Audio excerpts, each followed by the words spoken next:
Mesdames, Messieurs, bonsoir, bienvenue sur Africa Télévision. Merci pour votre fidélité. Ce soir, dans votre émission politique, le débat, marche de soutien, de quoi nos femmes ont-elles besoin avec Monsieur Koniba Sidibé, président du parti MODEC, Mouvement pour un destin commun. Monsieur Sidibé, bonsoir et bienvenue. Merci d'avoir accepté notre invitation. Nous sommes très heureux de vous accueillir là ce soir. Merci beaucoup. Notre second invité est M. Babarou Bokoum, secrétaire politique du parti SADI, Solidarité africaine pour la démocratie et l'indépendance. M. Bokoum, bonsoir et bienvenue. Bonsoir et bonsoir à tout le monde. Merci à vous d'avoir accepté notre invitation. Je vous remercie avec plaisir. Merci beaucoup. Et notre troisième invité est M. Modibo Soumaré, président du parti URP, Union des Patriotes pour la République. Monsieur Soumaré, bonsoir et bienvenue. Bonsoir. Merci à vous d'avoir accepté notre invitation. Moi qui vous remercie. Merci beaucoup. Monsieur Sidibé, beaucoup d'observateurs trouvent que la marche de soutien du vendredi après-midi, que vous organisez justement, fut une marche qui a échoué au double plan de la mobilisation et du contenu. Qu'en pensez-vous? Bon, je l'apprends avec vous, parce que je n'ai pas eu le sentiment du tout que cette marche a été un échec. Au contraire, j'estime que ça a été une première dans l'histoire du Mali, qu'autant de dirigeants politiques de ce niveau puissent se retrouver sur une même thématique pour exprimer une opinion forte à l'opinion nationale. Et j'estime que le peuple malien est sorti pour nous écouter. Je ne sais pas sur quels critères certains disent que ça a été un échec. Peut-être que justement parce qu'il y avait beaucoup de leaders, politiques, de grands chefs de partis politiques, que les gens s'attendaient quand même à une plus grande mobilisation. C'est possible, mais n'oubliez pas que c'est une première. D'abord, il a fallu du temps pour que tous ces leaders puissent se mettre d'accord pour organiser cette marche. Certains sont venus à la marche sans qu'on ait même eu le temps de les avertir. Donc, le public qui était là, les populations qui étaient là, sont venues parce que convaincus que la cause défendue était d'une très grande importance. Je ne suis pas certain non plus que l'information ait atteint beaucoup de personnes. Donc, par rapport à l'effort que nous avons fourni, le monde qui était là, c'est certain que ce n'était pas le 5 avril. Mais j'ai le sentiment que ça a été une très grande réussite parce que le nombre de personnes qui étaient là était suffisamment représentatif de la population malienne. D'accord, merci M. Sidibé. M. Bokoum, quel est votre avis sur la question? Bonsoir Robert. Et moi, j'aimerais vraiment commencer d'abord par un événement marquant qui a eu lieu également le vendredi.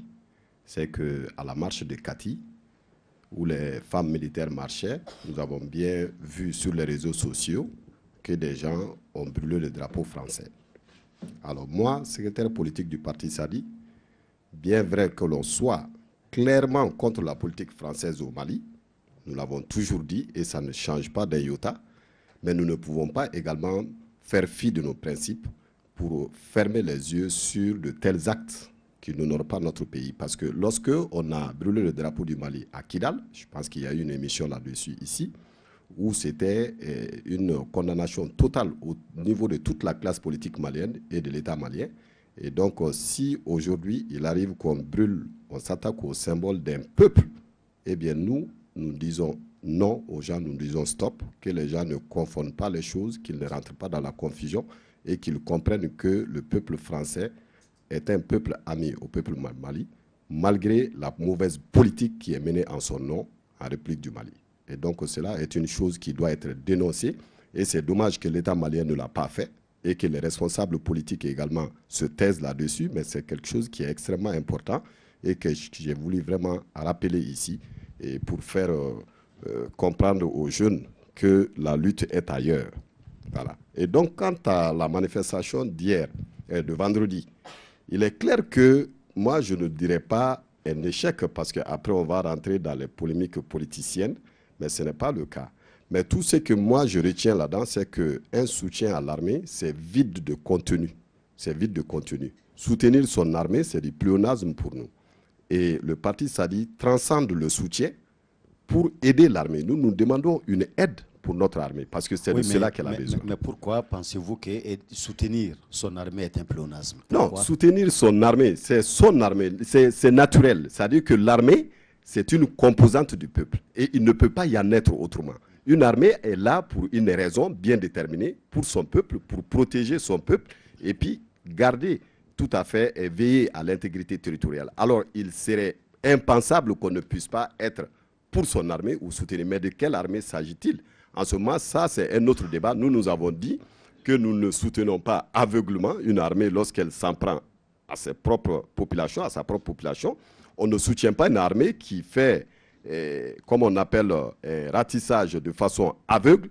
Et on ne soutient pas une armée qui peut massacrer les gens, sans faire dans l'amalgame. Et donc, nous voulons une armée républicaine au service du peuple et totalement dévouée à son peuple et avec, bien sûr, une souveraineté totale. Donc, aujourd'hui, l'aide que nous devrons apporter à l'armée, c'est bien l'aider à avoir sa souveraineté totale, sa souveraineté du point de vue opérationnel, sa souveraineté sur ses prises de décision et sa souveraineté sur ses objectifs. Et ce que les autres ne disent pas dans la classe politique, c'est qu'ils soutiennent l'armée, mais contre qui? On avait posé la question. L'armée, on n'a jamais pu déterminer qui est l'ennemi. Eh bien, si on parle du terrorisme et que l'armée n'arrive pas à jouer le rôle, je pense qu'il y a des forces étrangères dans ce pays, que la classe politique dans sa majorité veut éviter de frustrer et tient une langue de bois vis-à-vis de l'attitude de cette force sur notre territoire ici. D'accord, merci M. Bokoum. M. Soumaré, les FSD au grand complet, qui a eu un renfort au niveau de la société civile, mais pour beaucoup de gens, alors une telle organisation devait avoir une plus grande mobilisation et devait avoir un contenu mieux organisé. Quel regard vous portez sur cette manifestation du vendredi après-midi? Je vous remercie et je commence par saluer l'ensemble des militants Approchez les micros, voilà, parlez dans le micro. De mon parti, mais aussi de remercier tous les téléspectateurs d'Africable. Et en visionnant et en écoutant les messages passés lors de cette manifestation, je suis resté sur ma faim. J'aurais été tenté même de demander aux militants de l'ERP de participer à cette manifestation. Mais à force de discours convictionnistes, à force de demander aux uns et aux autres de venir qu'on va construire une mosquée, après à l'arrivée, on leur dit, ah non, c'est plutôt une école qu'on va construire. Malheureusement, les hommes politiques au Mali ont habitué les Maliens à ces genres de comportements. Je n'ai entendu aucun message allant dans le sens de requinquer l'armée malienne, de la soutenir. Je n'ai entendu aucune proposition concrète lors de cette manifestation allant à pousser les Maliens à faire bloc autour de leur armée. J'ai plutôt entendu des messages politiques. La question de l'armée doit être une question transversale qui dépasse les intérêts partisans. Malheureusement, j'ai entendu un ancien général auquel les Maliens ont mis l'argent du contribuable pour le former jusqu'au niveau général, qui, après avoir quitté l'armée, va se retrouver dans une manifestation, au lieu de requinquer son armée encore, demande plutôt d'autres objectifs d'émission du président de la République. Je suis resté sur ma faim. Par rapport à la mobilisation, je ne juge pas la mobilisation, mais je regarde les messages qui sont passés. Ça m'a convaincu dans mon esprit qu'il faut changer de génération.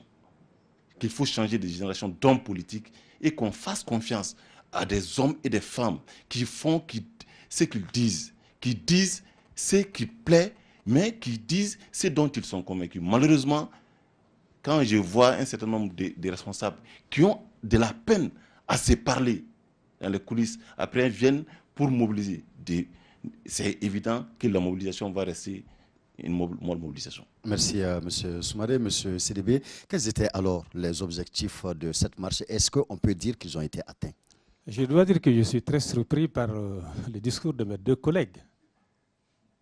M. Soumaré qui demande un changement de génération est quasiment de ma génération. Nous avons fait la politique ensemble depuis 1991. Je crois qu'il ne demande pas ça. Donc je ne sais pas s'il lui-même est considéré par ce changement de génération.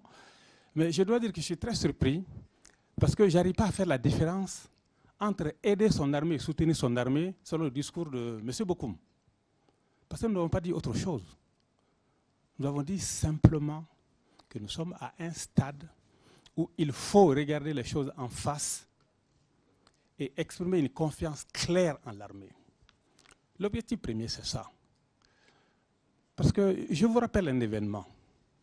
Le président Ibeka a pris la parole un jour devant son chef d'état-major général des armées, en faisant comme ça.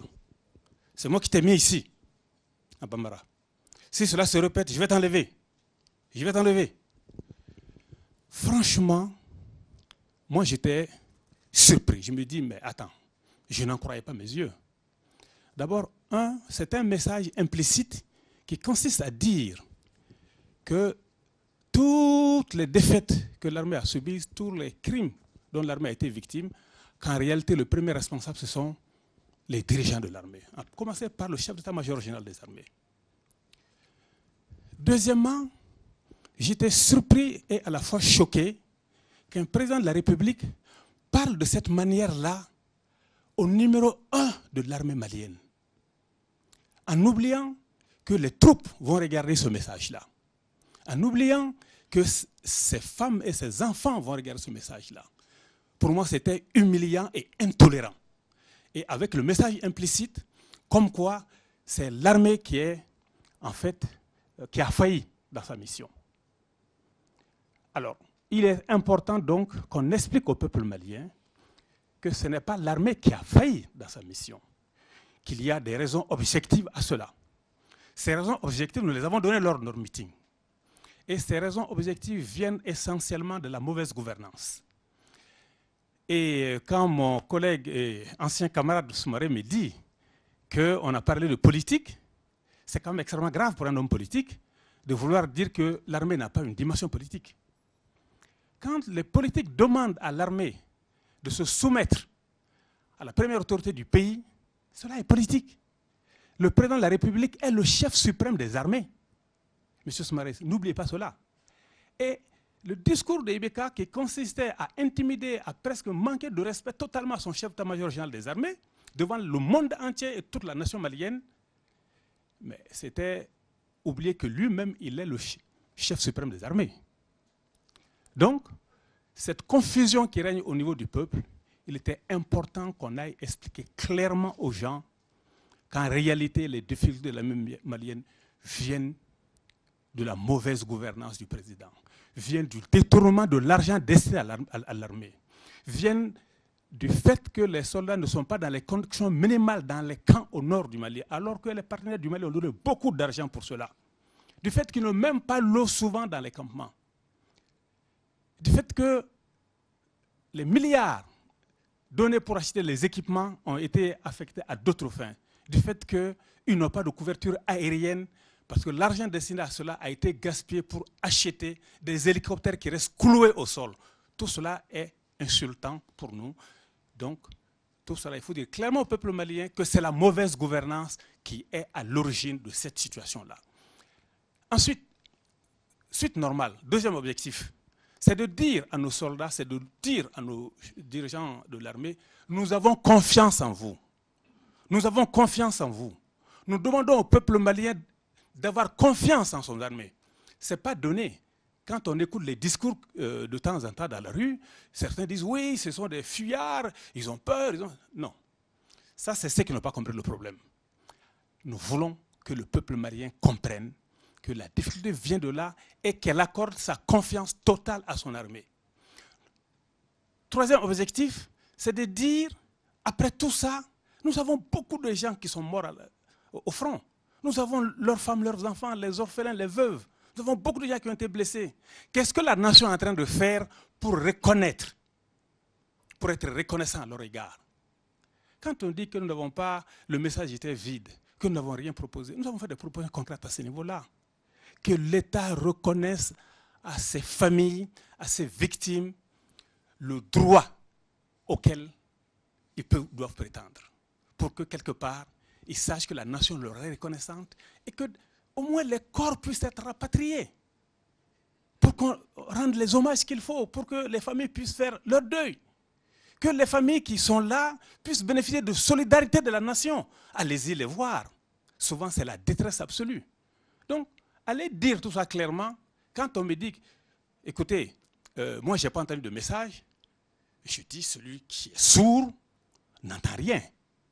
Celui qui est aveugle ne peut rien voir. D'accord. Donc, de ce point de vue-là, je pense que c'est extrême de dire que ce message était vide. Ce message, je l'ai avec moi ici. On peut le lire si vous le souhaitez. Tout le monde comprendra ce qu'il y a dedans. Nous sommes sortis avec un message clair. Maintenant, dire que des dirigeants qui se disent à peine bonjour dehors, au contraire, il faut saluer quand ces dirigeants se retrouvent. Il n'y avait absolument aucune épouse dans cette affaire-là. Et maintenant, s'en prendre à un général en disant il a été ceci, il a été cela, franchement, un général n'a pas le droit de faire la politique quand il démissionne de l'armée. Ce n'est pas un droit. Cet acharnement absolument injustifié vient d'où? Il y a peut-être autre chose derrière. Je ne suis pas certain que d'autres citoyens de ce pays aient plus de droits que des anciens militaires qui se mettent à faire la politique. D'accord. Voilà. Merci, M. Sidibé, M. Bokoum. Nous attendons parler de confiance à l'armée, nous attendons parler de soutien, nous attendons parler également d'aide à l'armée. Dans tout ça, de quoi notre armée a véritablement besoin pour remplir ses missions régaliennes? Merci, Robert. C'est de cela qu'on parle justement. J'ai dit au président Konba tout de suite que le message était vide.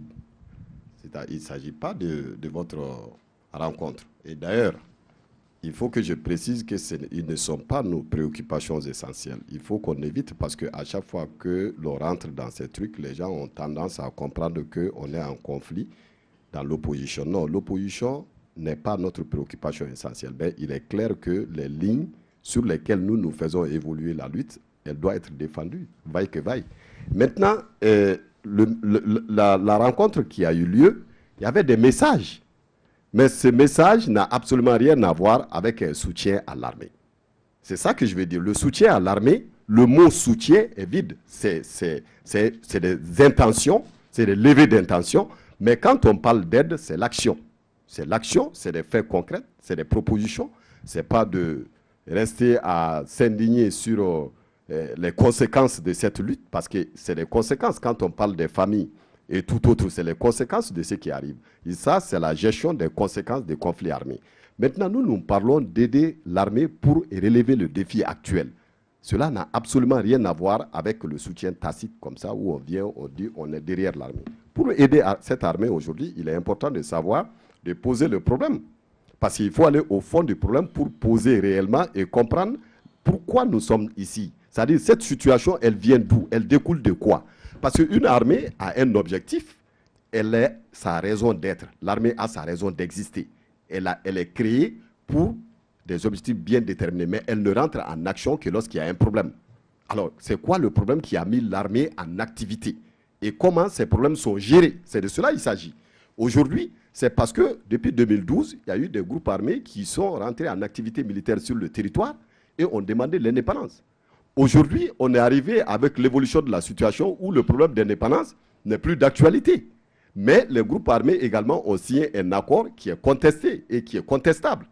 Mais au-delà de ça, s'il y a l'accord entre les groupes armés et qu'il y a la force étrangère, MINUSMA ici, qui est là pour s'interposer, ils s'interposent entre qui et qui? À partir du moment où eux-mêmes ils disent qu'il y a un accord. Ça veut dire qu'ils doivent s'interposer entre l'armée et qui?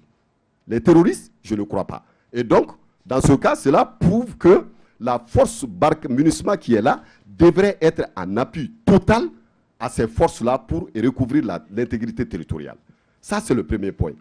Quand on dit ça à la MINUSMA, ils disent qu'effectivement, parce que ce sont nos responsables qui émettent le besoin de ce que le Mali a besoin réellement au niveau du Conseil de sécurité pour qu'on puisse prendre des résolutions. Maintenant, il arrive que l'État malien, ses représentants, vont demander le besoin de la France qui pilote cela. Alors que nous sommes tous membres des Nations Unies, nous payons nos cotisations. Ce n'est pas la France qui paye les cotisations du Mali. Mais quand le Mali doit faire des résolutions, il faut qu'il passe par la France et c'est la France qui va aller poser la résolution. Donc, pour ce faire, nous avons dit qu'à la prochaine résolution pour le renouvellement du mandat, il faut que ce soit le peuple malien qui estime son besoin. Nous voulons l'intégrité territoriale, point barre. Nous voulons l'instauration de l'État sur l'ensemble du territoire national avec ses services sociaux de base. On fait ça en résolution, on pose. S'ils ne sont pas d'accord, ils votent contre. S'ils votent contre, on leur dit dégager. S'ils votent pour, ils vont être en activité. Donc ça, c'est des questions concrètes, des réponses et des solutions. Le problème du Mali, Oumar Mariko me disait l'autre jour que c'est très complexe, mais les solutions sont très simples. Il ne faut pas aller loin pour aller compliquer la situation. Donc, on a parlé de cela. Il a parlé du général. Quand le président de la République parle au général comme ça, si ça lui déplaît, le président, il n'a qu'à démissionner. Il n'est pas obligé d'être là-bas. Ça, c'est un poste. Alors, s'il te nomme, il dit que je te révoque si tu fais ça. Si tu n'es pas d'accord, tu démissionnes. Si tu es un vrai militaire ou bien si tu es un vrai responsable. Donc, c'est comme ça que tous ces responsables, au-delà de l'armée, même des ministres qui ont été au service, acceptent d'avaler des couleuvres et après viennent dénoncer des systèmes. Parce que moi, je pense, quand on a la charge de l'action publique, on sait qu'on est réglementé par des textes. Si votre chef pense que vous ne faites pas bien votre travail ou qu'il vous désavoue, vous êtes libre de démissionner. Mais quand les gens ne démissionnent pas, il faut qu'ils se taisent. Ça, c'est un premier point. Et pour terminer, je dis que notre conception de la situation aujourd'hui, c'est que nous demandons qu'on donne à l'armée son autonomie totale. Au niveau de l'état-major général des armées, il y a la France qui est à la commande, qui organise les opérations avec nos troupes. Mais l'opposition n'en parle pas. Tout le monde sait que le président est pris en otage. Il est pris en otage, cela ne va pas le dédouaner de son incapacité à gouverner. Parce que lui aussi, c'est un choix pour lui d'être pris en otage, d'affronter son peuple que d'affronter la France. Et donc, quand on va sur ces schémas, il y a trois positions qui se dégagent. Il y a ceux qui pensent que Ibeka est incapable de gouverner et il est pris en otage, il faut faire un front commun derrière lui. Il y a ceux qui pensent que Ibeka est incompétent, il faut le dégager. Et ceux qui pensent que Ibeka est pris en otage contre la France. Et donc, il faut dire à la France, soit vous orientez votre force militaire et l'amunissement pour appuyer l'État ou vous dégagez du territoire, ou alors Ibrahim Bokar Keïta quitte le pouvoir. Donc nous faisons partie de ces groupes-là. Nous verrons certainement la question c'est-à-dire du choix à faire entre ces différentes options que vous nous proposez là ce soir. Monsieur Soumaré, selon vous, alors de quoi notre armée a-t-elle besoin? Voilà justement. Avant d'y arriver, je vais répondre au ministre Konimba. Et en 91, quand j'étais responsable de l'AEM, pendant la transition, que je sache, M. Kounouma était déjà dans le gouvernement. Ma première rencontre avec M. Kounouma Sidibé, 5 ans. Ma première rencontre avec M. Kounouma, c'était le 14 janvier 1994. J'étais le président du mouvement de réflexion et d'action pour le développement. C'était un débat sur la dévaluation du franc CFA. Et pour dire que, bon, la question des générations, si je dis changement de génération, je veux dire changement de personnel politique. Je crois qu'il y a moins de 3 ans, M. Kounouma était dans le gouvernement. On ne l'a pas entendu dire un mot sur les mots qui minent, par exemple, la gouvernance. On n'a pas entendu. Et je crois qu'aux mêmes périodes, M. Choguel Maïga était dans le gouvernement. C'est important. Les Maliens sont là, ils nous observent. La chose politique est sérieuse. Donc, si je dis qu'un général jeune dans lequel le Mali a investi en temps de guerre, démissionne et le lendemain prend les flambeaux politiques, c'est comme quand il y a Ebola, que moi je dis, ok d'accord, maintenant ça devient un peu trop dangereux, et je vais faire le commerce en attendant que ça passe. Ça ne fait pas sérieux. Donc, il faut que les choses soient claires. Maintenant, c'est important aujourd'hui de dire aux uns et aux autres que si le chef suprême des armées ne met pas en garde le chef d'état-major parce qu'il y a eu des pertes, peut-être il a des informations que le commun des mortels n'est pas au courant. Moi, j'ai des informations que je ne divulguerai pas ici. Ça peut nécessiter même des guillotines parfois. Il faut que les choses soient claires. Nous sommes en temps de guerre. Je prends un exemple. Une position déterminée. On dit qu'il y a des mouvements 3 jours, 4 jours avant. Et on arrive encore à surprendre ces sièges. Vous croyez que ça ne met pas en colère? Vous croyez que ça nous plaît que nos positions soient prises à chaque fois? Justement, on va donc revenir. Donc, il est important aujourd'hui qu'on comprenne que le peuple malien est las de ces discours qui sont parfois vides. Je pense, si je dois utiliser la mobilisation pour dire nous allons faire bloc autour de l'armée, j'utilise les mots et les phrases qui font que nous allons nous trouver autour de l'armée et qui vont faire que l'armée va avoir confiance en elle-même. Mais les discours que j'ai entendus sont des discours du genre à démobiliser, à désorienter nos troupes. On n'en a pas besoin aujourd'hui. D'accord, merci à M. Soumaré, M. Sidibé. Pour beaucoup de gens, en tout cas, il y a une voix qui s'est fait entendre de plus en plus. C'est cette voix qui dit que notre armée a beaucoup plus besoin, surtout, d'hommes assez patriotes, mais très engagés, en tout cas assez engagés, pour n'abandonner une position qu'après du rude combat, une armée au sein de laquelle, alors les hommes peuvent replier, mais avec leurs armes, sans les abandonner à l'ennemi. Qu'en pensez-vous? Je dois dire que c'est une position simpliste de gens qui n'ont pas une connaissance du contour des problèmes. Et tout ce que j'entends tout à l'heure de Soumaré, principalement sur cette question, relève de cette position simpliste. Je reviens à la question du chef d'état-major général que le président de la République peut intimider publiquement de manière, je dirais, outrageante. Monsieur Soumaré, le président de la République a le droit d'être en colère contre son chef d'état-major. Et vous ne pensez pas qu'il y a un lieu pour exprimer cette colère-là? Que les rapports entre un chef d'état-major général des armées et son président de la République, c'est à la télé qu'on vient les régler? Je n'ai jamais vu ça nulle part. Souvenez-vous du cas du chef d'état-major général des armées de France. Une simple petite remarque de Macron, il a démissionné.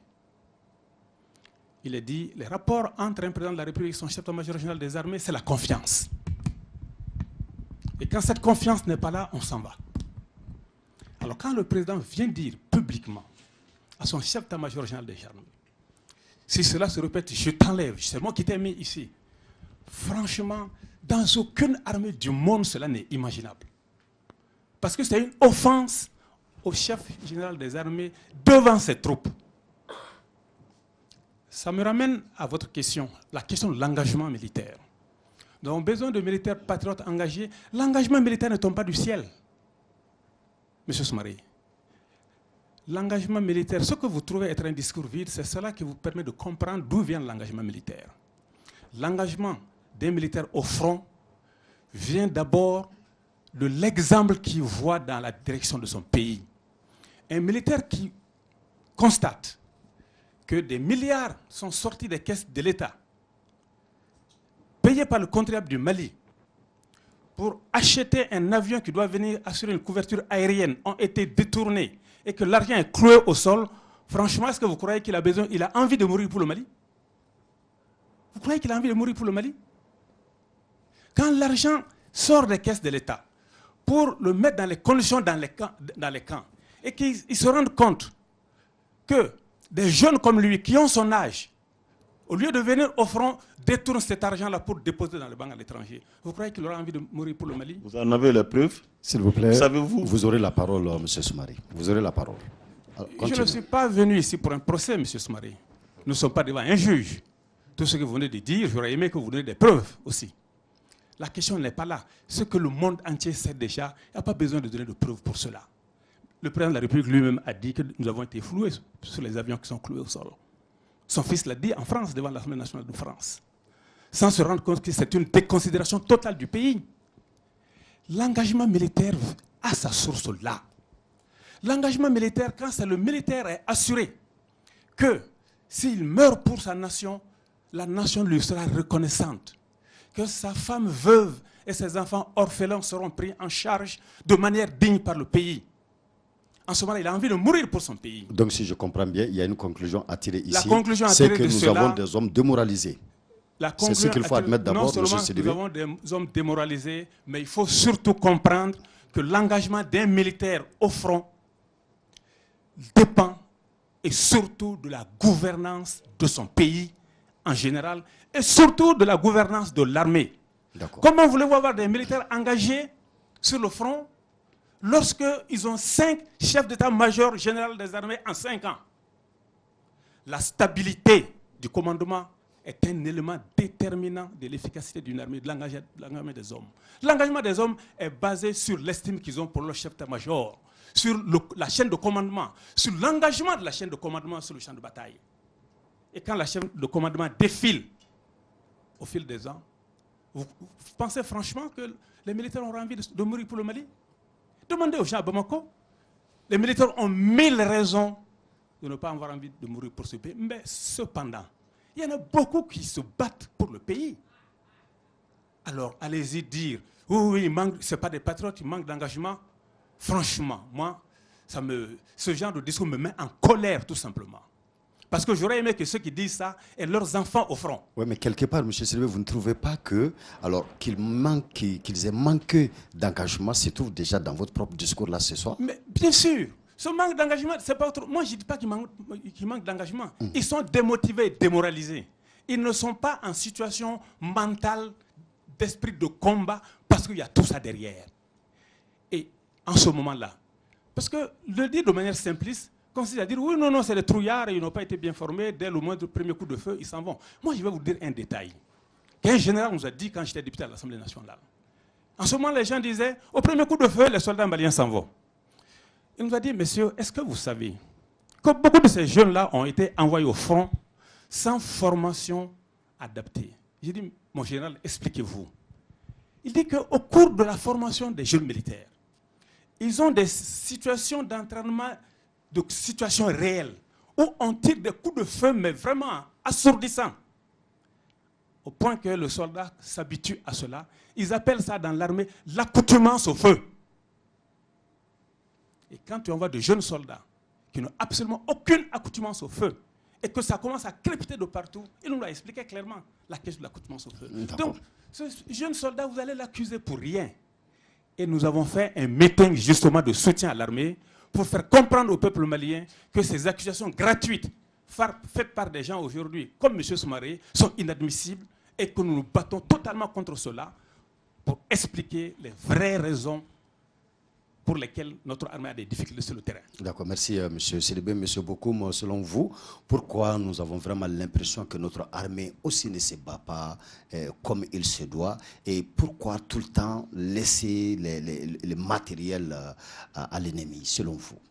Et la situation, elle est complexe. Elle est très complexe du point de vue de la responsabilité de l'armée et de son fonctionnement interne. On sait très bien que pendant des années, au Mali, les plans de carrière même dans l'armée ne sont pas respectés. On prend les gens de la génération d'en bas pour les mettre au plus haut niveau. Donc ça pose un problème au niveau de la chaîne de commandement.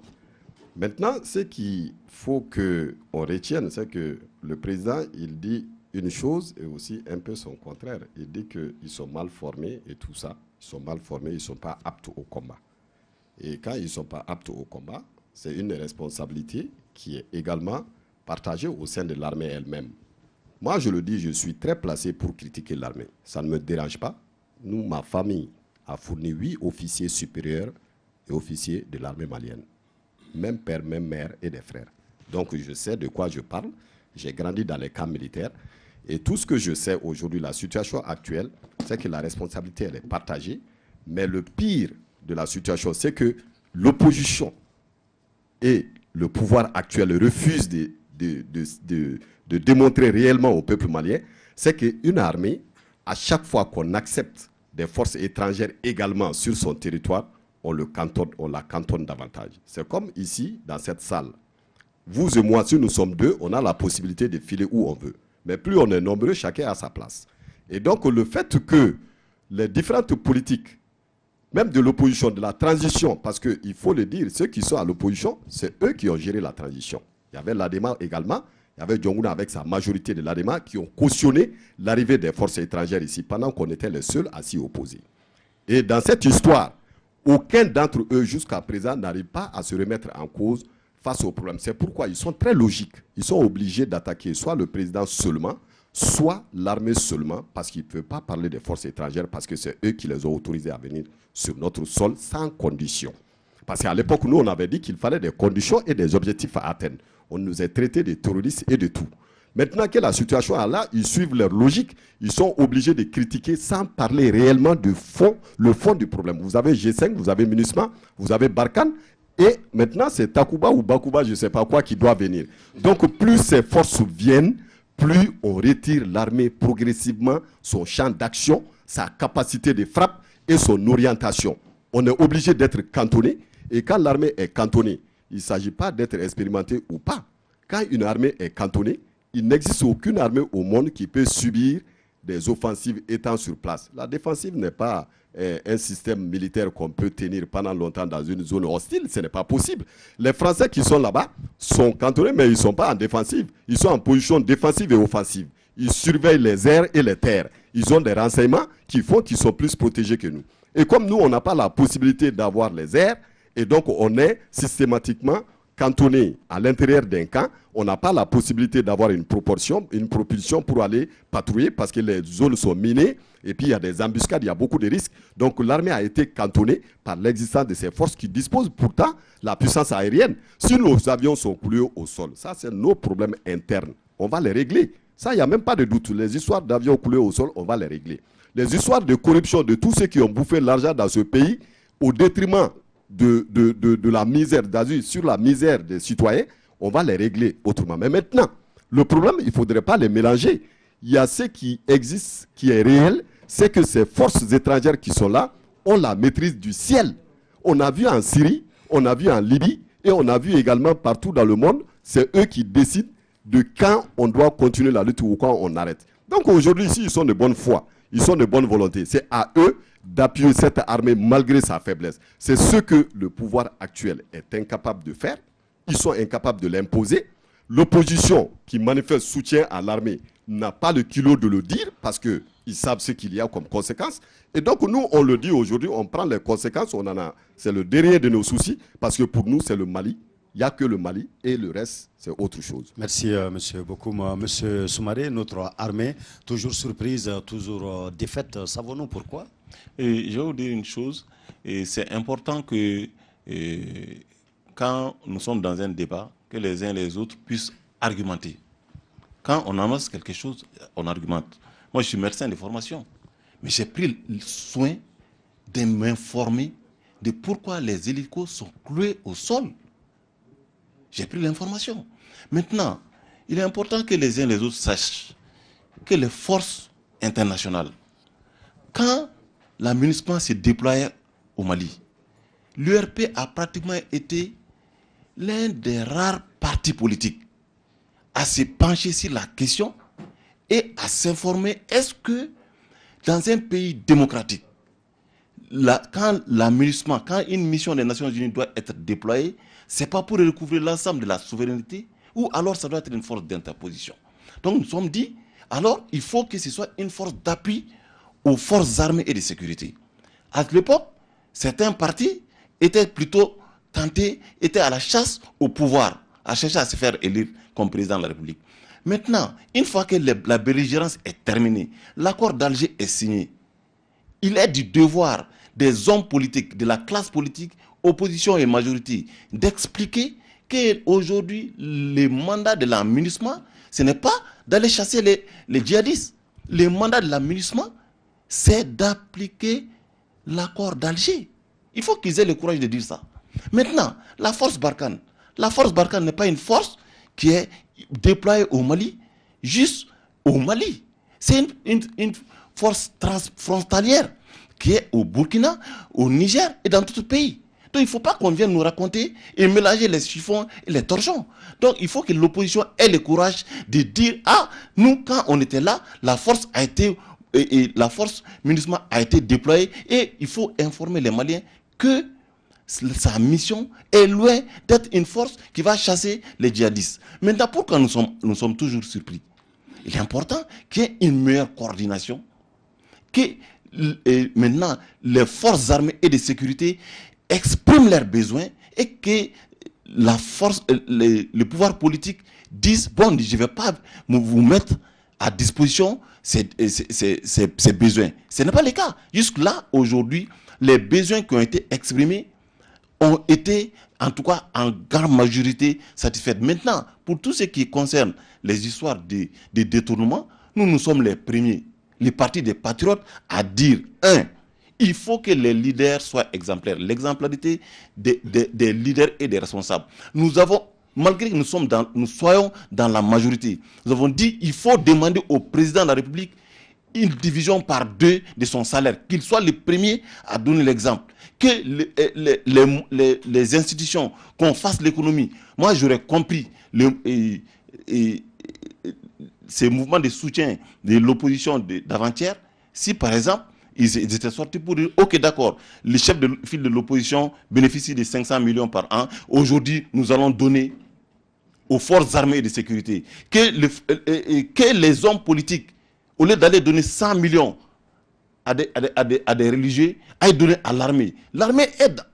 Voilà des exemples comme ça. Que les partis politiques qui ont bénéficié des financements, qui disent, ok, d'accord, nous sommes en guerre, nous allons renoncer à 50%, à 30%. Moi, nous, au Parti des Patriotes, nous ne comprenons pas qu'un seul parti soit financé à coût d'1 milliard par an. Pourtant, c'est un parti de la majorité présidentielle. Nous l'avons dit haut et fort. Donc, nous ne sommes pas dans la complaisance, nous ne sommes pas dans le suivisme. Malheureusement, certains hommes politiques ont cette magie de pouvoir être dans la majorité, de se taire, d'être au secret, de tout savoir, de ne rien dire. Une fois ils sont dans l'opposition, ils sortent du gouvernement, ils découvrent qu'en fait, leur place n'était pas dans la majorité. Je suis désolé, ça ne donne pas un exemple de l'homme politique. Merci, M. Soumaré, M. Sidibé. Alors, nous allons parler quand même toujours des défaites de l'armée et des lourdes pertes en vie humaine, surtout. Nampala, Sumpi, Guiré, Djoura, Mondoro, Boulkessi, Ndeliman sont des sites, disons des positions FAMA que vous citez justement dans votre communiqué. Mais, M. Sidibé, est-ce que nous avons vraiment tiré les leçons que nous devons vraiment de toutes ces défaites-là, et est-ce que nous avons pu aussi situer vraiment les responsabilités comme il se doit? Encore une fois, merci beaucoup. Je suis d'accord avec vous qu'on n'a pas tiré toutes les leçons. Tirer les leçons doit être précédé d'un diagnostic. Et nous sommes dans ce diagnostic-là. Nous l'avons fait. Je voudrais revenir sur la différence d'approche que j'ai avec Soumaré principalement, y compris avec Sadi aussi dans cette affaire-là. Soumaré, il a un seul argument. Vous étiez au gouvernement, ça y est, vous êtes sorti. Tout ce que vous dites, ça, ce n'est pas un argument. Vous demandez d'argumenter. On a le droit d'être d'accord avec un chef d'État à un moment déterminé, de gouverner avec lui. Et quand vous n'avez pas les mêmes visions, quand vous vous séparez, d'avoir une autre opinion. Le monde entier, cela se fait tous les jours. Monsieur Soumaré, si tu regardes autour de toi-même, tu te rendras compte que beaucoup d'entre vous ont fait ces jeux-là, y compris toi-même, dans l'histoire de ce pays. Ce n'est pas un argument, c'est des attaques, mais franchement, si tu me disais, Konimba, tu as été dans le gouvernement, tu as été dans la mauvaise gouvernance, tu as profité de cela, tu as fait ceci, tu as fait cela, on t'a coupé cela, c'est pour ça que tu parles aujourd'hui, je voudrais donner raison. Mais, à mon avis, ça ne vole pas très haut ce genre d'argument.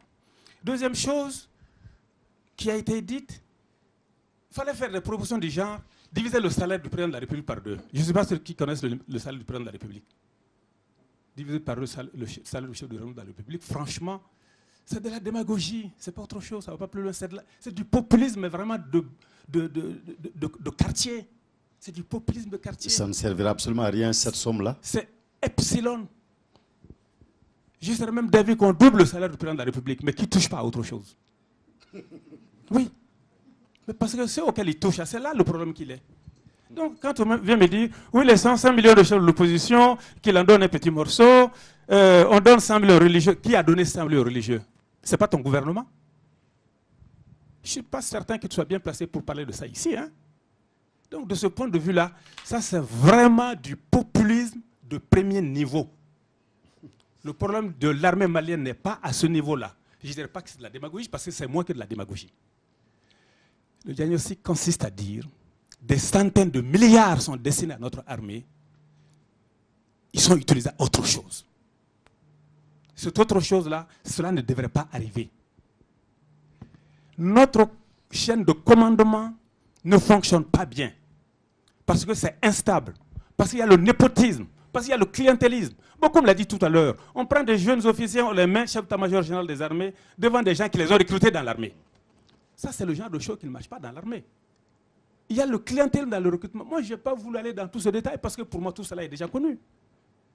Et mon désaccord avec Bokoum, je ne sais pas si c'est une incompréhension, il y a une tendance d'une certaine classe politique malienne à dire le problème vient de l'étranger. C'est l'aménagement, c'est Barkhane, c'est la France. La question n'est pas cela. Beaucoup, si nous nous asseyons que nous discutons en détail, toi et moi, on aura beaucoup de convergences sur beaucoup de ces questions-là. Mais la responsabilité première, c'est nous. La responsabilité première, c'est nous. Quand des électeurs sont cloués au sol, comme quelqu'un l'a dit dans un poste aujourd'hui, ce n'est pas l'aménagement. Quand nos soldats sortent des camps pour aller chercher de l'eau à boire, ce n'est pas l'aménagement. Quand des milliards sont sortis pour autre chose que l'équipement militaire, ça, ce n'est pas l'aménagement. La responsabilité première, c'est nous. Mais maintenant, quel peut être le rôle de Barkhane et de l'aménagement? Ça, c'est un débat de fond qui mérite d'être posé effectivement. Et je pense, et je suis de l'avis, émis récemment par un chef militaire français, qui consiste à dire Barkhane doit changer de stratégie, Barkhane doit venir en appui à l'armée malienne au lieu de chercher à se substituer à elle dans certaines situations. On est d'accord sur ça, beaucoup. Mais le problème de fond, il n'est pas là. Même si vous amenez l'armée la plus puissante du monde au Mali aujourd'hui, que le commandement tel que cela se fait, que la gouvernance de la sécurité qui est pratiquée par notre gouvernement est pratiquée, cette armée la plus puissante du monde va échouer. C'est un discours simple que les gens doivent comprendre. Hein. Vous amenez aujourd'hui l'armée des États-Unis au Mali, vous appliquez les mêmes règles de gouvernance, l'armée des États-Unis va échouer au Mali. C'est ce que nous voulons dire, que les gens comprennent. Et je pense qu'une fois qu'on est d'accord sur cela, on pourra en tirer les leçons. En tirer les leçons, c'est mettre en place une autre gouvernance de l'armée. C'est revoir nos rapports avec les forces qui sont venues appuyer le Mali, en définissant les contours de manière plus précise pour que cela soit beaucoup plus porteur pour notre pays. Tout le reste va suivre. Mais mettre tout sur le dos de l'étranger, franchement, ça n'a jamais été mon point de vue et ça ne le sera pas. La responsabilité première est ceux à qui nous avons confié la gouvernance de notre pays. Merci, M. Sidibé. M. Bokoum, quant à vous, les leçons à tirer, les responsabilités à situer. Et les responsabilités à situer, je pense que c'est ce même discours. C'est le vieux refrain, hein. Ça c'est un vieux refrain pour dire faut éviter de désigner la communauté internationale. Personne n'a dit qu'ils sont premiers responsables. Je ne l'ai pas dit.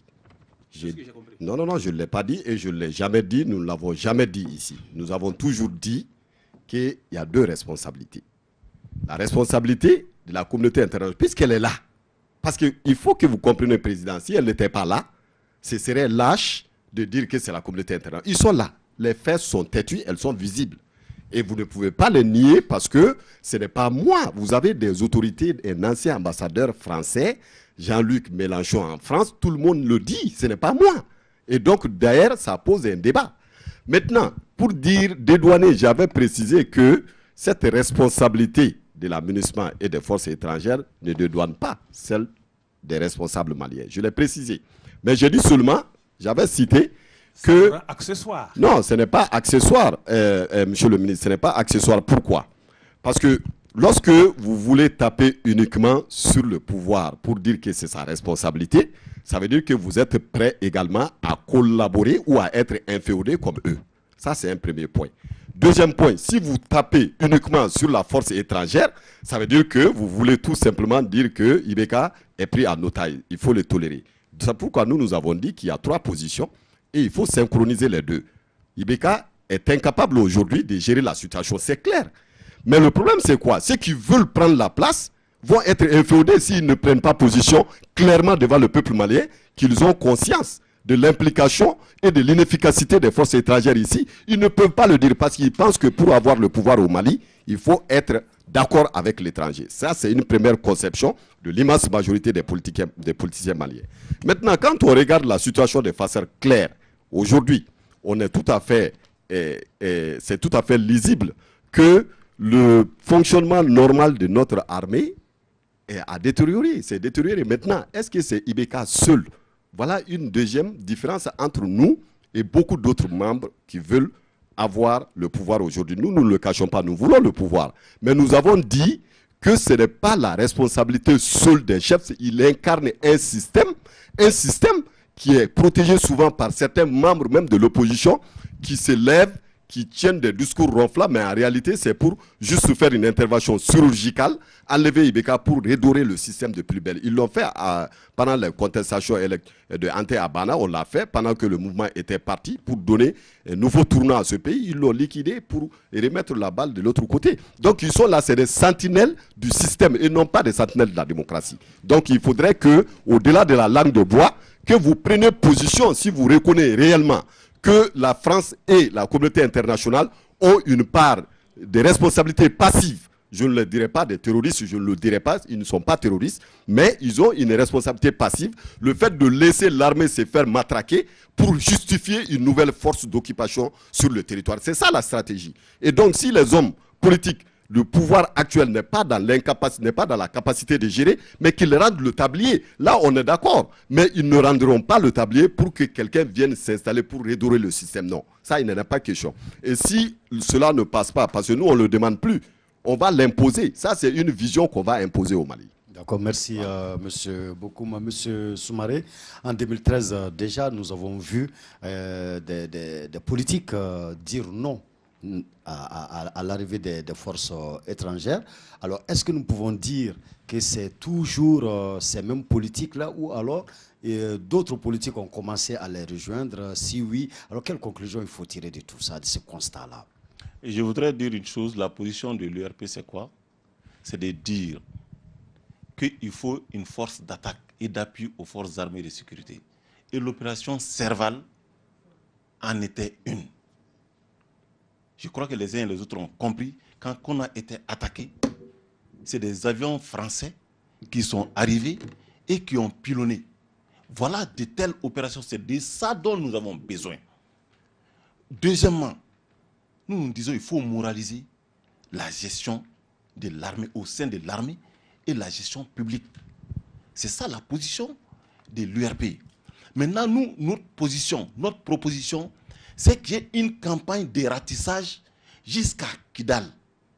C'est ça la position de l'URP. Il faut éviter de donner des positions à un parti avant que son responsable être sur les plateaux ne l'annonce. Voilà la position de l'URP par rapport à quelle stratégie et quel besoin aujourd'hui notre armée exprime. Maintenant, les forces non militaires, non conventionnelles, c'est-à-dire les milices, nous, notre proposition, c'est de les enrôler de façon officielle dans l'armée. Que le processus de DDR soit effectif le plus rapidement possible. Qu'on mette ceux-là du MNLA et compagnie qui ont ouvert la porte à nos agresseurs, aux narcoterroristes et aux djihadistes, qu'on les oblige à rapidement se retrouver du côté de l'armée pour faire la chasse à ces djihadistes. Voilà la position de l'URP. Il n'y en a pas d'autre. Je vous remercie. D'accord, merci M. Soumaré, M. CDB. Quelle doit être au juste aujourd'hui alors la véritable politique de défense du Mali dans ce contexte-là, dans cette situation? D'abord, je voudrais élever quelques petits points importants. Quand M. Bokoum de Sadi dit que nous sommes prêts à être inféodés à ce système, en disant Ibeka n'est pas seul responsable, c'est un système. Bon, je suis tenté de lui dire que effectivement la détérioration de la situation de notre armée ne date pas d'aujourd'hui. J'étais parmi les députés qui ont le plus dénoncé ça de la manière la plus violente à l'Assemblée nationale. Et c'est connu du monde entier. Je le sais. Mais la question, elle n'est pas là. Quand tu raisonnes de cette manière-là, tu verras que chacun a quelque part une responsabilité. Beaucoup m'ont été de la majorité à un moment donné. Modibo Soumaré a été de la majorité à un moment donné. J'ai été de la majorité à un moment donné. Depuis mars 91, quand vous faites ce bilan-là, chacun a été quelque part associé à quelque chose. Donc, dire, vous êtes tous responsables de cette manière-là, à mon avis, c'est un peu court comme raisonnement. Et de ce point de vue-là, personne n'est prêt à être inféodé à quoi que ce soit. Et je pense que dire que l'opposition est la sentinelle d'un système est plus que exagéré. Est plus qu'exagéré. Et ce que beaucoup est en train de dire, franchement, je ne suis pas très à l'aise. Parce que ça botte un peu en touche les questions principales qui consistent à dire « Ah oui, oui, oui, bon, nous disons que c'est à la fois le gouvernement du Mali, c'est aussi l'étranger. Finalement, on ne sait pas c'est qui d'abord. » Moi, j'ai dit, depuis que j'ai commencé à faire la politique, j'ai eu un seul point de vue qui n'a jamais changé, qui a consisté à dire la responsabilité première de la gouvernance de mon pays, c'est les dirigeants que j'ai élus démocratiquement, à qui j'ai confié la gestion de mon pays. Maintenant, s'ils sont prêts à se prosterner devant d'autres personnes, à sous-traiter la sécurité, à sous-traiter autre chose, franchement, c'est à eux que je vais m'attaquer. Je vais leur dire, ah, vous voulez sous-traiter la sécurité du Mali à Barkhane ou à MINUSMA, tout ça, je ne vous ai pas élu pour ça. Justement, pendant que vous parlez de sous-traitance, si nous pouvons revenir à la question, oui. Quelle politique voilà, doit être la nôtre aujourd'hui? Pour moi, je ne voudrais pas entrer dans le détail des stratégies militaires que certains ont essayé ici. Je ne suis pas spécialiste de stratégie militaire. Et les règles politiques veulent que la stratégie et la tactique reviennent à l'armée. Les politiques ont des idées, des problèmes à résoudre et les posent comme tels. De ce point de vue, notre politique de défense, en fait, c'est tellement mélangé par ceux qui sont là qu'on n'y comprend plus rien. Il n'y a pas très longtemps encore, on parlait de stratégie intégrée de sécurisation du centre. Et cette stratégie disait quoi? Qu'il fallait que l'armée ait une meilleure couverture du territoire. Parce que quand ils viennent dans un village, qu'ils chassent les djihadistes, ils s'en vont. Les djihadistes reviennent, ils égorgent des gens en masse en disant « vous avez collaboré avec les militaires ». Donc, la stratégie intégrée de sécurisation du centre était basée sur l'idée que quand une partie du territoire est conquise, l'armée s'y installe pour rassurer les populations, pour les protéger, pour les encourager à collaborer avec les forces armées. Et récemment, on vient de nous dire que non, non, non, il faut un repli tactique. Les ramener tous dans quelques grandes villes et à partir de là, on va attaquer. Franchement, on n'y comprend plus rien. Donc, pour répondre à votre question, en termes de politique de défense, nous disons simplement il faut définir très clairement la frontière entre le rôle que les politiques doivent jouer dans l'armée et le rôle de chef militaire. Tant que cela n'est pas clair, nous serons toujours dans cette situation. Deuxièmement, que la sécurité, je veux dire la gouvernance de la sécurité, soit quelque chose d'exemplaire. Vous ne pouvez pas recruter des militaires dans le népotisme. Vous ne pouvez pas donner des grades dans le népotisme. Même pour aller au front, le népotisme, le favorisme, le clientélisme jouent. Il y a des militaires qui sont au front, qui sont là-bas depuis 1 an, 2 ans. D'autres sont là, ils ne sont jamais partis. C'est tout cela qu'il faut revoir.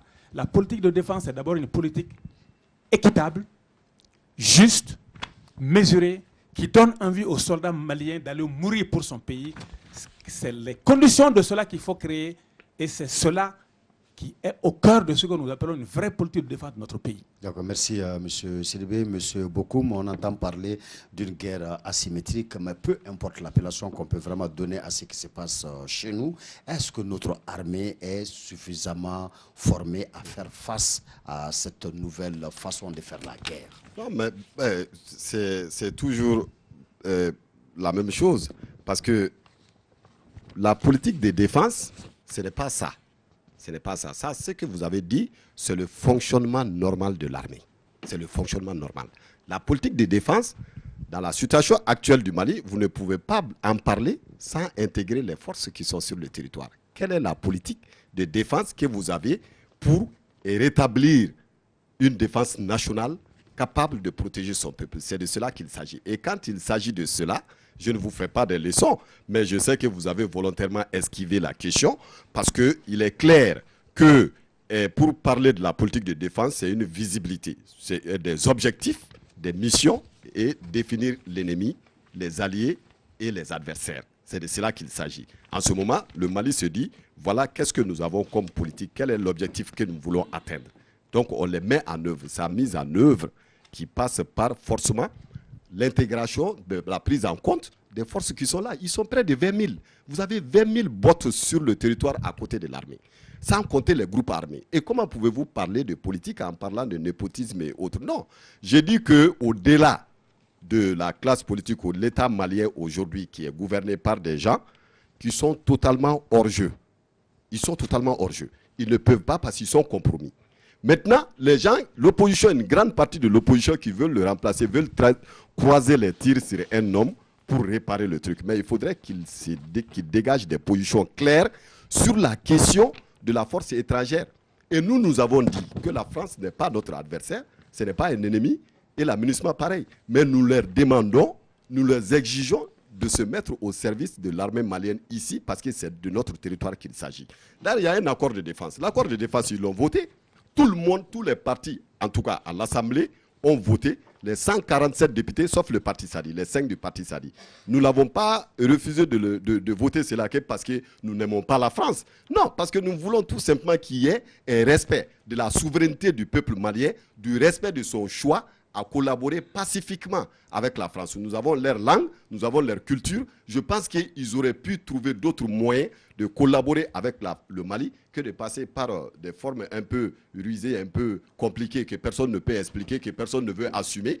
Mais aujourd'hui, il est clair que la classe politique malienne en off, on le dit, hein, on sait très bien, ils disent que la position de Sadi est bien, mais on ne peut pas dire ça. On ne peut pas dire ça, c'est ça qui a gâté toute la situation. Parce que les Français ne sont pas choqués pour une contradiction. Ils ont la culture de la contradiction. Ils sont nés dedans, ils ont connu des révolutions, ils savent ce que c'est que la contradiction. Parce qu'il y a des gens, même en France, qui contredisent cette politique. Donc il n'y a pas de mal à le contredire. Mais l'utiliser autrement, c'est ce qui énerve les Français. Ces coups bas, ces petites manœuvres en bas, payer des gens pour manifester contre la France, nous, on ne le fait pas, on n'a même pas d'argent pour le faire.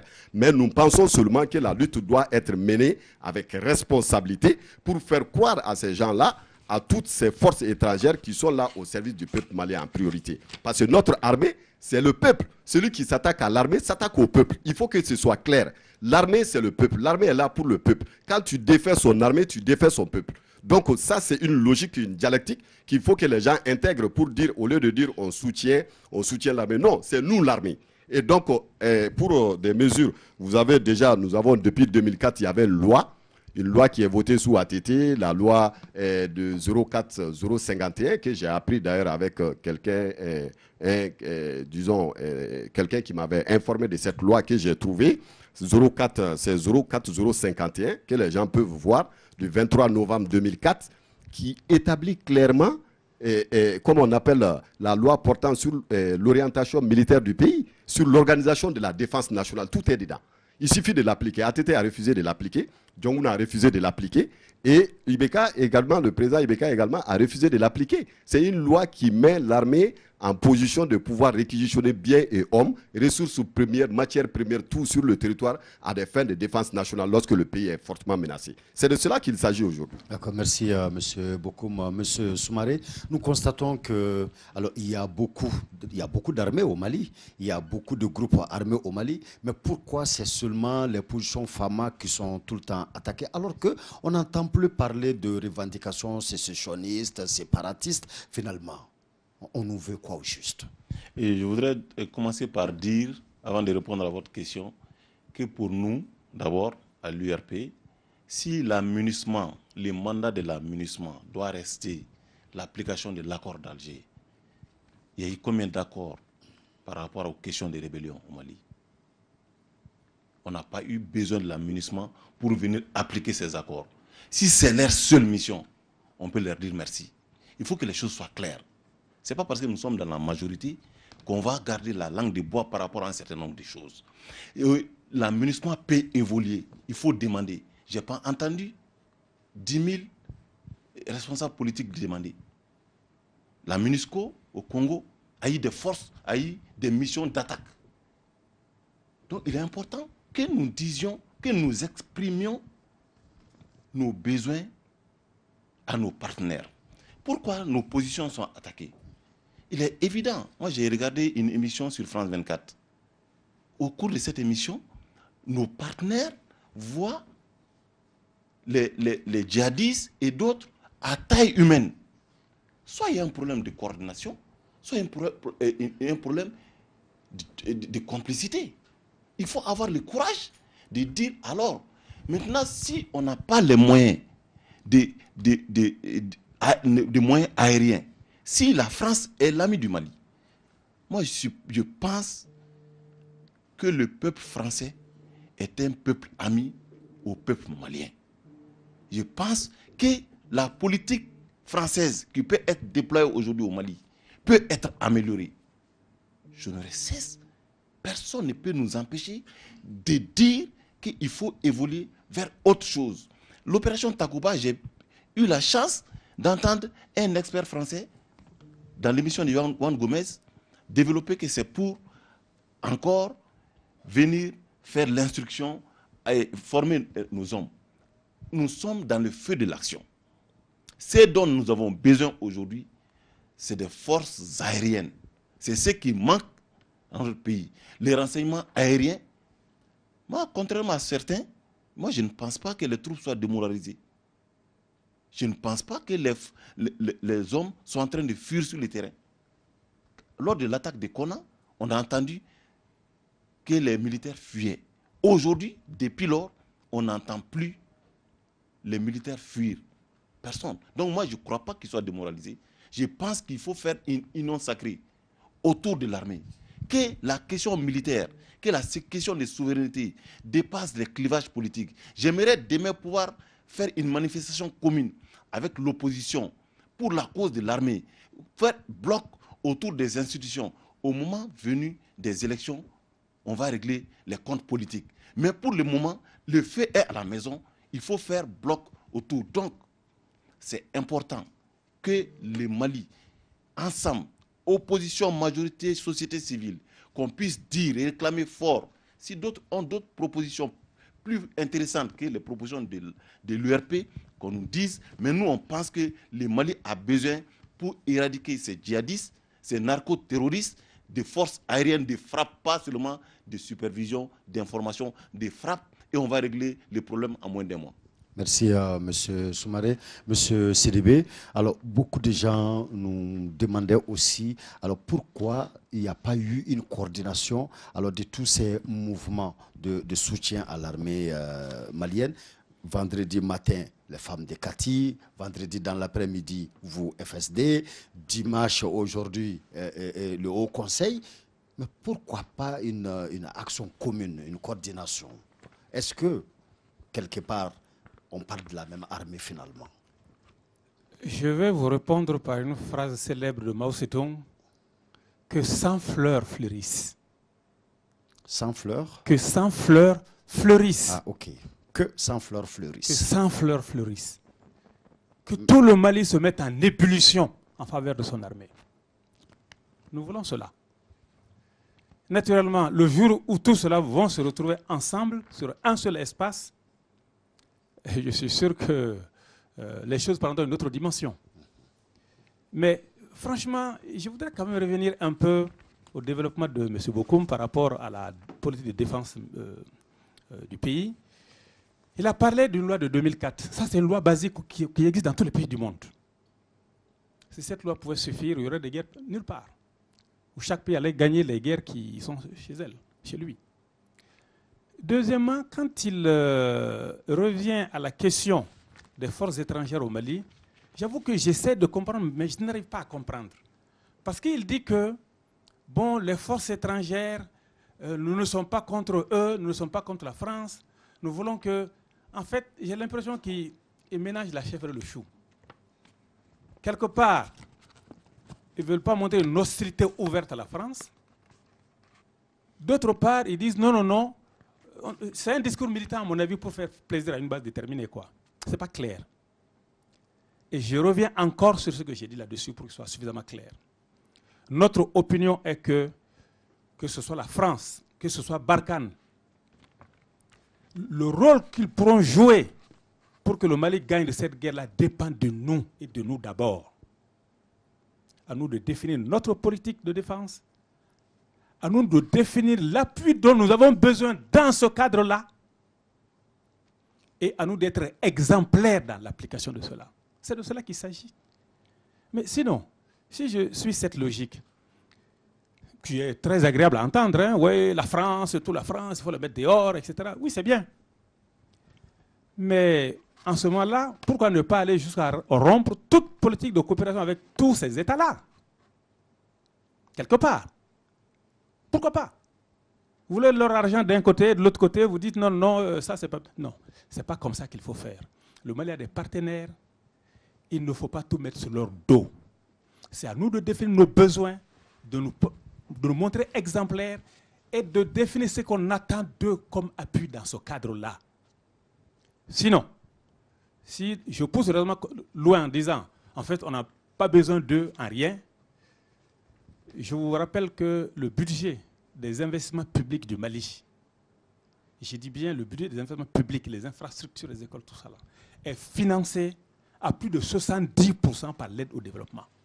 Plus de 70%. Donc, la question ne peut pas se poser en termes d'un affrontement avec toutes ces forces-là. La question, c'est de leur mettre à leur vraie place dans notre dispositif à nous. Et encore une fois, notre stratégie, notre politique de défense consiste à mettre notre armée au cœur de l'outil. Tous les autres, leur rôle, leur intervention est définie dans ce cadre-là. Je pense que nous sommes assez clairs là-dessus. Merci voilà. M. Sidibé, M. Bokoum. Lors de ces différentes manifestations, il y avait des revendications et nous dirons même aussi des exigences. Par exemple, des exigences, par exemple, du FSD quand même, hein, mettre à la disposition de la justice des autorités civiles, politiques, militaires impliquées dans les détournements des sommes prévues pour l'achat du matériel. Alors, par exemple, chez les femmes des quartiers, nous avons une exigence, hein, envoi de tous les généraux au centre et au nord. Alors, comme dernier mot de ce soir, alors, quels sont vos revendications, vos exigences pour que nous puissions vraiment sortir de cette crise-là, de ce problème-là? Et c'est une question plateau pour tout le monde et c'est la question dernier mot en même temps pour tout le monde. J'aimerais quand même faire rappeler aux professeurs qu'ils se trompent complètement. Je ne sais pas, c'est au-delà de moi ce que je porte comme parole. Je voudrais que vous puissiez le comprendre. C'est une ligne politique qui est développée depuis des années. Et je pense que si tout le monde avait le courage de tenir de telles lignes, en oubliant toutes les conséquences que cela pouvait impliquer, vous aurez droit à la parole. Mais nous ne sommes pas tous des lâches quand même. Non, je n'ai pas dit cela. Je n'ai pas dit cela et je n'oserais même pas dire de telles choses. Et je n'ai pas dit que nous avons le monopole de la ligne. C'est une ligne qui est là, qui n'appartient pas au SADI, mais qui est une ligne que nous avons osé toucher. Et vous savez très bien, quand vous dites que c'est un discours pour plaire à qui? Le jour où la France venait ici, on était minoritaire, on était seuls à affronter tout le monde contre tout le monde pour dire que ce n'était pas une bonne idée. Et je pense que vous étiez là ce jour-là, on ne vous a pas entendu. Donc moi, je pense que ce n'est pas, aujourd'hui, nous, on n'a pas de discours populiste à tenir.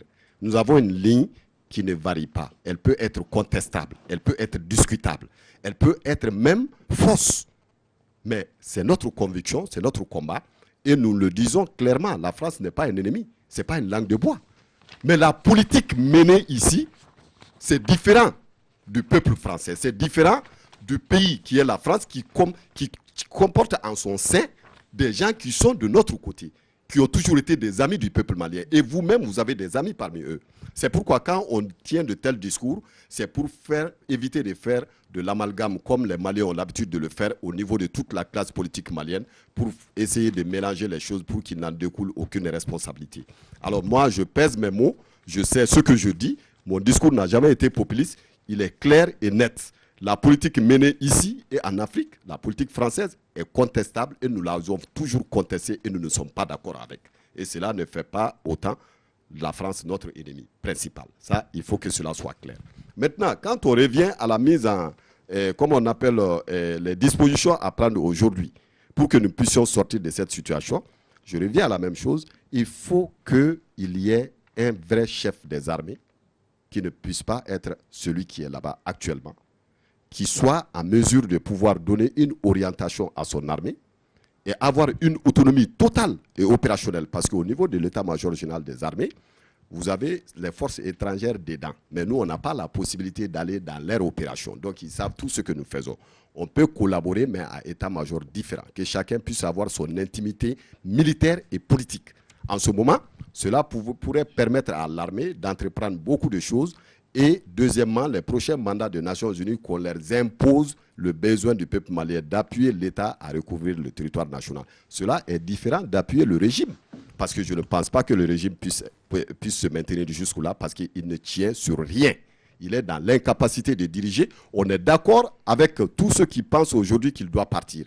Mais il ne doit pas partir pour remettre un système sur place qui nous est conduit ici aujourd'hui. Parce qu'on vient de loin. C'est depuis des années. Vous avez mis sur place les amis à Koniba. Ce n'est pas lui, mais ce sont ses amis.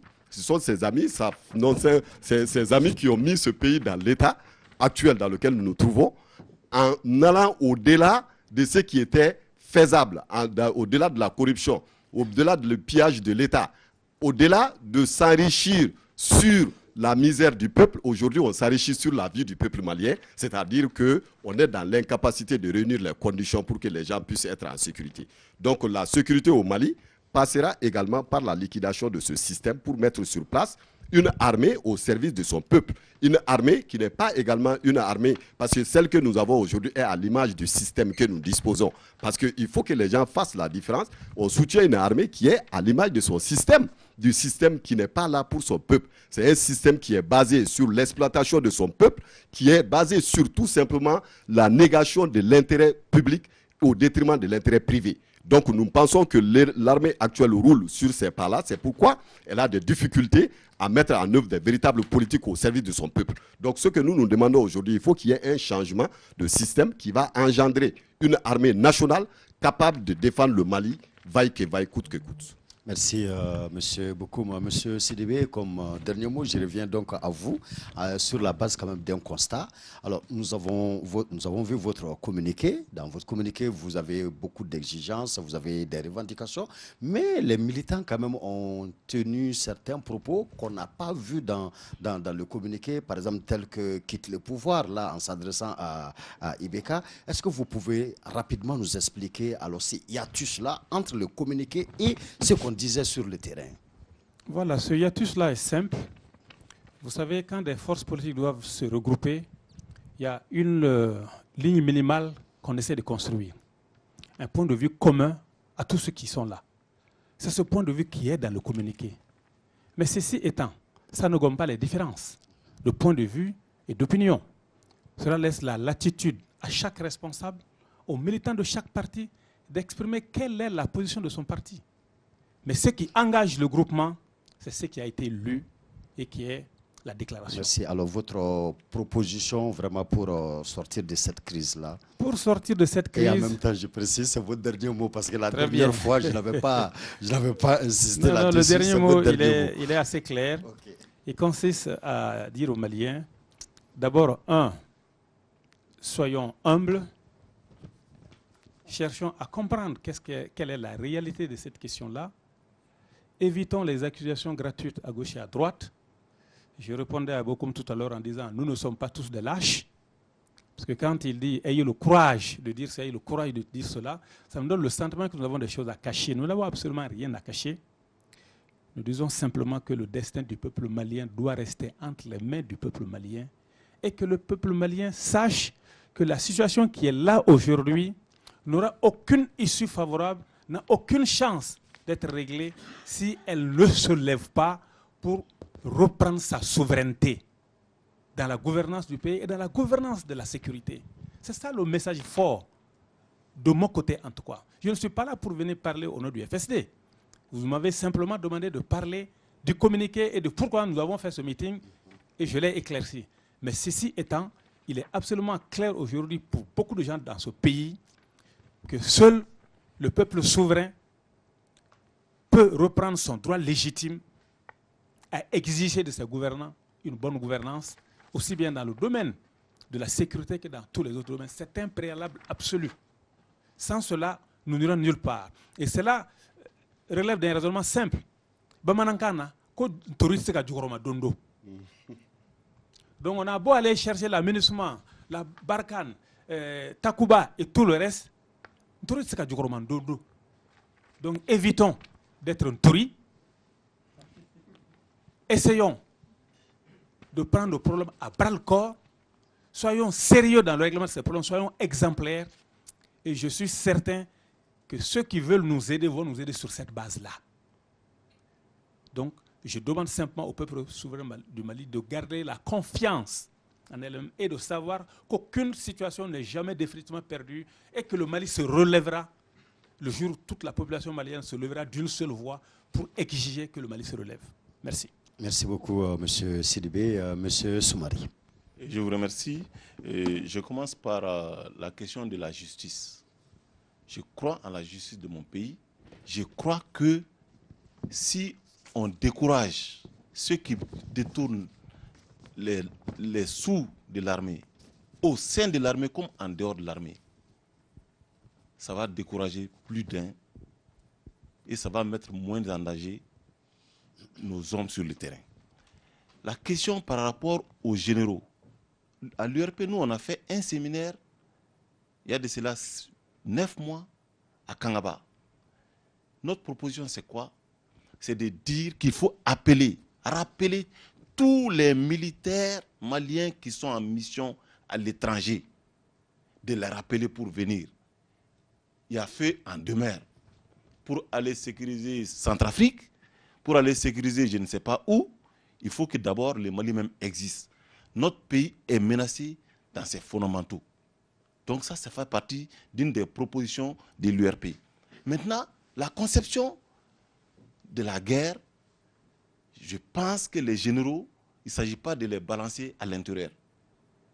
Il faut plutôt les mettre en position de pouvoir concevoir une politique, une stratégie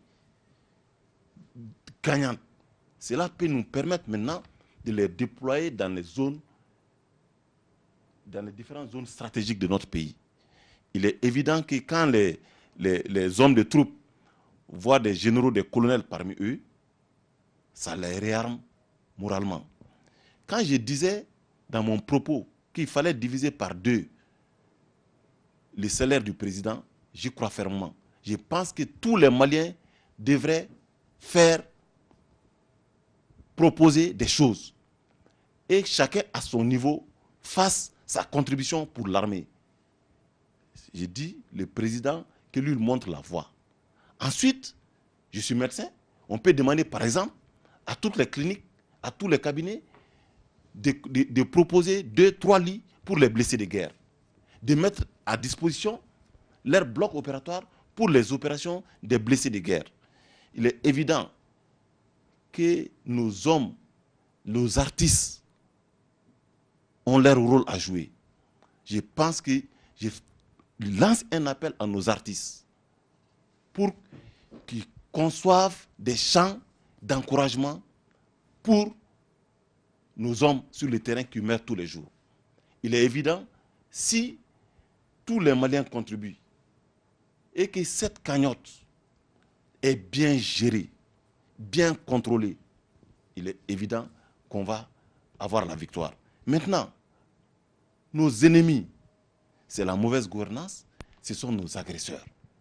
Que les uns et les autres comprennent que l'union sacrée doit se faire autour des institutions de la République.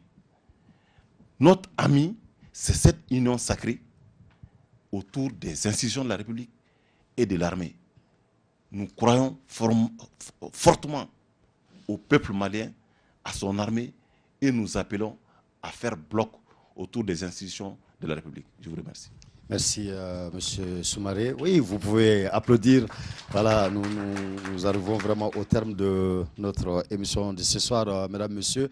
Vous suiviez l'émission politique, les débats d'Africa Télévision, qui ce soir se faisait sur le thème marche de soutien, de quoi nos femmes ont-elles besoin au juste, avec comme invité Monsieur Koniba Sidibé, président du parti MODEC, Mouvement pour un destin commun. Monsieur Sidibé, merci d'avoir accepté notre invitation.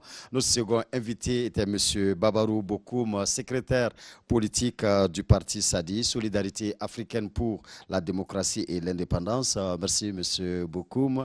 Et Monsieur Soumaré, merci. Monsieur Modibo Soumaré, président du parti URP, Union des patriotes pour la République. Mesdames, messieurs, vous qui êtes venus assister à l'enregistrement de l'émission, merci à vous. Vous qui nous suivez depuis la télé, merci également. Portez-vous bien. Nous vous souhaitons de passer une agréable semaine de travail. Merci. Au revoir.